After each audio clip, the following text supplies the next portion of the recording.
Can you imagine having to like go down on I someone know. and the guy hasn't like showered in 3 days? Yeah. Smegma smell. And But you I don't like that at all. Dick cheese, not fun.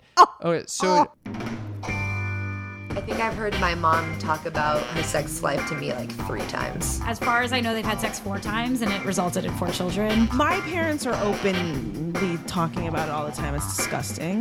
welcome to Sex Talk with my mom. I'm Cam Potter. And I'm Karen Lee Potter. My mother is a self-proclaimed sex expert and cougar. Arr. And my son is a stand-up comic, clown, and mime. Together we host this podcast. We talk about sex because it's not talked about enough in our society, and we're trying to learn a bit more and give everyone some laughs. I love the laugh part. I know you love the laugh part. And this is the morning after show, which means this comes out at the Monday after our Thursday episode. Usually our Thursday episode has a guest, and it's a longer episode. This is just a quick 10, 15-minute episode where we get to answer your questions and comments in relation to the last episode. And the last episode was an interview we did with Bree Mills, who is an adult filmmaker. She was nominated for 56 AVN Awards this year. That's quite a handful. Those are the Oscars for porn, for people who don't know. I got to interview her at the AVN Awards, and it was a wild time. And well, I was part of that, except it was via Skype. yes, you were a little more removed. So, but last episode we did you got to weigh in a little bit more. Oh, yeah. It was a fun one. I hope you guys enjoyed that episode. And if you haven't, go check it out. And the main question that came from that episode was all about, why is this family incestual stepmother, stepson, stepfather, stepdaughter porn becoming so popular? And I think what we found from our listeners and from everybody else since then is that porn is like the most progressive area of sex. And meaning that the boundaries are pushed more first through porn than the real world follows. Okay, so before we get into this, let's do a quick housekeeping. How about that? Oh, what kind of housekeeping would you like to do? Well, I just wanted to let you know that we have a live show coming up this Wednesday. This is 2 days from now. If you're in Los Angeles, you got to come out. We're going to have live music. We're going to have fun toys. In theme night. It's going to be so freaking fun. We have awesome guests. And it's only a $7 ticket at the door, $5 online beforehand. You can find the ticket link on our Facebook page, which is Sex Talk with My Mom. And if you can't make it this time, tell us where to go and we'll come to a city near you. Yes, that's true. And leave us a rating and a review on the iTunes store or wherever you listen to podcasts. It's actually what helps us get awesome guests on the show because they look at our store or podcast and they're like, oh, these people have over 200 reviews. Are you kidding me? I'll go on that show. And it also, I believe, helps the algorithms with iTunes find us. So we would really appreciate if you like the show, leave the damn rating or review. All right. A few seconds of your time for crying out loud. All right. So on to this wonderful. This comes from one of our patrons, actually, this comment. Okay, let's hear it. Mike, thank you so much for this little message that we got. Well, By the way, if you want to participate in this, just give us a text or voicemail at Yes Text Mom. That's yes. Text mom. Yex?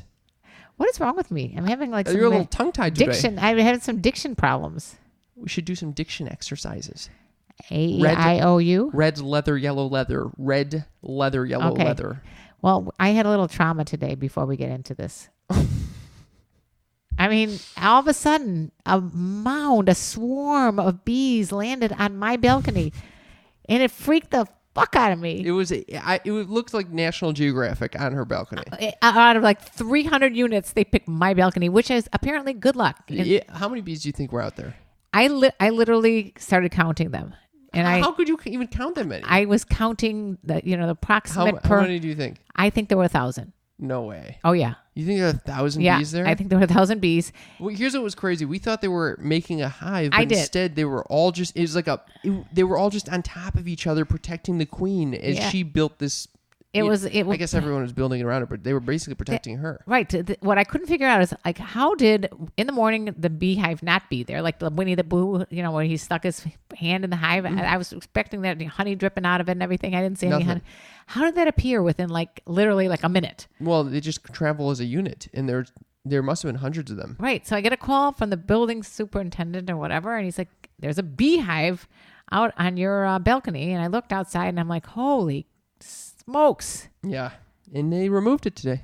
But they didn't kill him. They saved him. They saved him, and it was quite fascinating to see Ian go in there in a bee suit and pull out the queen in a box and kill him. Well, he didn't kill her. My mom recorded it, and it's check all it out on the her, Instagram. It's Karen. all on her gram on the story at Karen Lee Potter. Yeah, check that out ASAP because it's only 24 hours. Okay, so can we get on back to the episode at hand? Well, it has to do with, let me tell you about the birds and the bees on my balconies. Oh, good. Okay, well, real quickly, let's hear what Mike had to say. Okay, so Mike said, I believe that porn evolves parallel to society.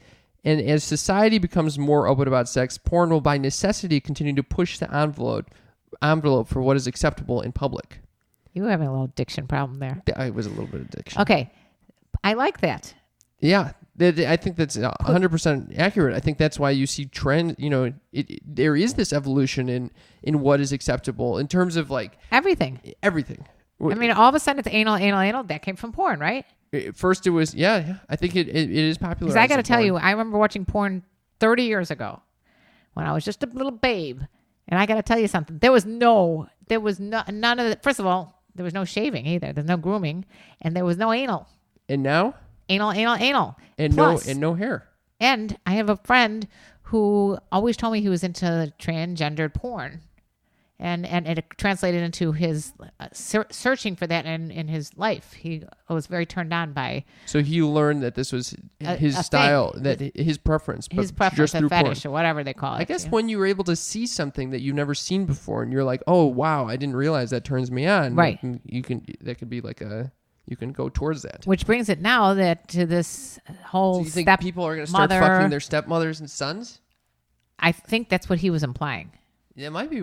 Maybe I Mike, don't know. and I certainly would hope that it's not like an incestual thing. Well, in these porn shoots, they have like very clear stipulation, like you have to acknowledge that this was not a long-standing relationship, like the stepmother is new to the family, that the stepmother did not know the son for over a year. Yeah. This all is, it's pretty interesting that they make that as the rules. Anyway, he goes on to say, as we reach the physical limits of that evolution, the end game is being acceptable public nudity and sex. Porn and society will begin to merge together. Yeah, that's what I'm saying. That's what I'm talking about. Yeah, what about the end game being acceptable public nudity and sex? You think everyone wants to eventually become nude and have sex in public? I tell you something. I live in Hollywood, and there's a lot of that public nudity People already. are fucking everywhere? They're just walking around half naked half the time. I mean, it's like unbelievable what I see in my elevator. Yeah. We also got an interesting question from, so first of all, thank you very much, Mike. That very compelling. Thank you for being a patron. And if anybody else wants to be a patron, it's patreon.com/sextalkwithmymom.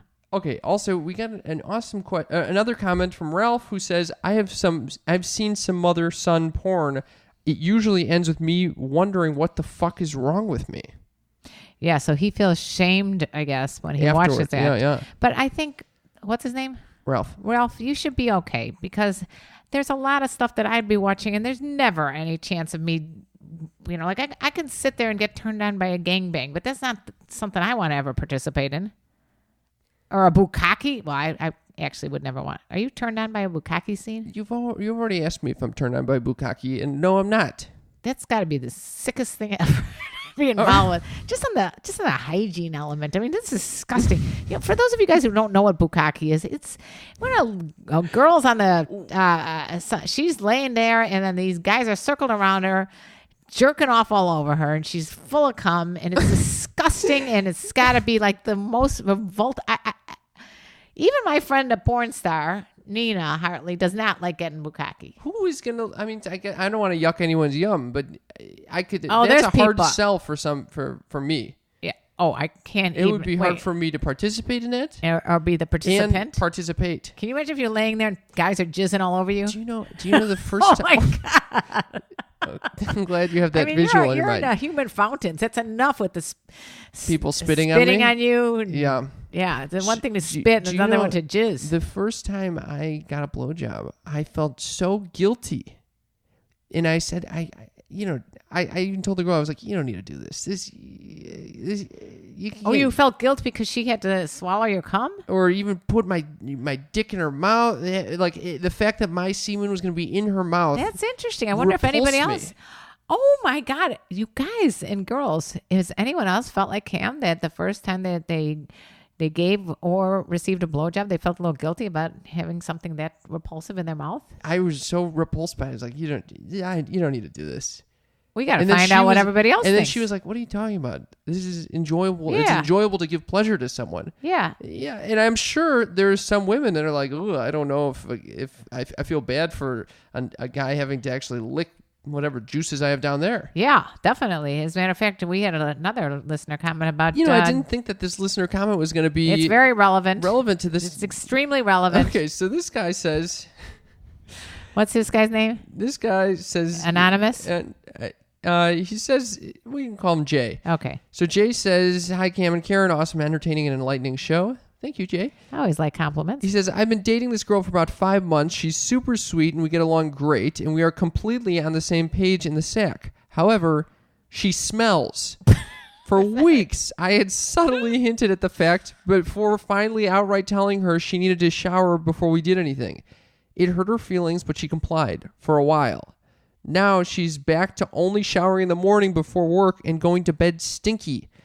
There are times when we are getting it on and I smell not ass, but poop. Oh, God.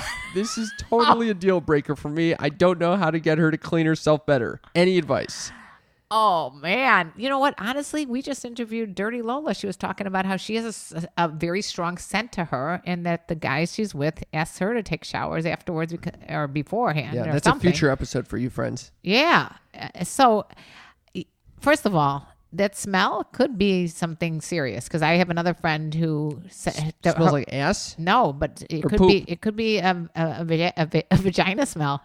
It's a poop smell. Okay, a poop He's smell. smelling shit. Has she ever thought about like using some sort of like a baby wipe or something? Apparently that he was able to curb it for a while when she was showering right before sex, which I think is the answer. I think I was impressed by his open communication, even to suggest that she shower before sex. Well, you've never been with a woman who told you better shower? Oh yeah, I have, and I've told people to shower, and I think that's a good thing. That open communication is necessary. And also, when I shower, I always feel more sexual because when I don't shower, I'm like, oh, I don't know if I want anybody going near that area. Yeah, so you feel sexier when you shower. So maybe that's the angle. By the way, I've read some books on prostitutes who that's their first thing they do when a guy walks into their hotel room or whatever. They take him and put him in the shower. Like in a massage.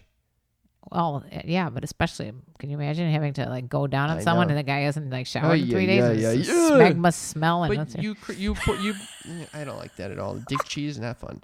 Okay, so I think it is a good angle to suggest, oh, this is a sexy thing to do together. Maybe it's a good way for her to relax. Or you could just say, go wash your damn ass, pussy and ass. It's mainly the ass he's concerned about. What's he doing down there? Is he doing like licking and rimming or whatever that's called? I don't know what he's doing, but he could be doing that, or he could just he could just it notice really a stank. It's a downright poop smell. She's not wiping herself properly. She has got to learn to wipe.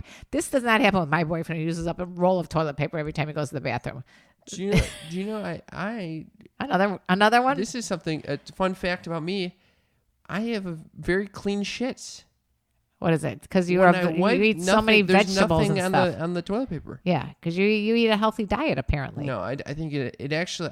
I'm not exactly sure why. Maybe you're anal retentive and you only shit out little balls. No, I am anal retentive, but they're not little balls. But they are maybe solid. It could, I don't know. Who knows? Let's open this up to the listeners. If you guys know why some shits are dirtier than others, let us know. And if you have had a similar instance where you feel bad, but you want to tell the partner to take a shower, what are your thoughts on this? Jay, thank you so much for giving us your thoughts. Jay, try baby wipes. And if you guys want to participate, please, just listen to the show. Give us a call at Yes Text Mom. That's the best way because we'll play your voicemails. They're way more fun than just us reading your texts. And it's a great way to spark some conversation. It is. It's our way to communicate with you. When we do this podcast, it seems like we're talking into the void because we don't get to hear from you as much. But this really allows us to become a community and really talk to each Yeah. other about how, what you thought about these episodes. And okay, that's enough of that. Aw, and let me tell you about the birds and the bees on my balcony. Thanks for listening. Bye-bye.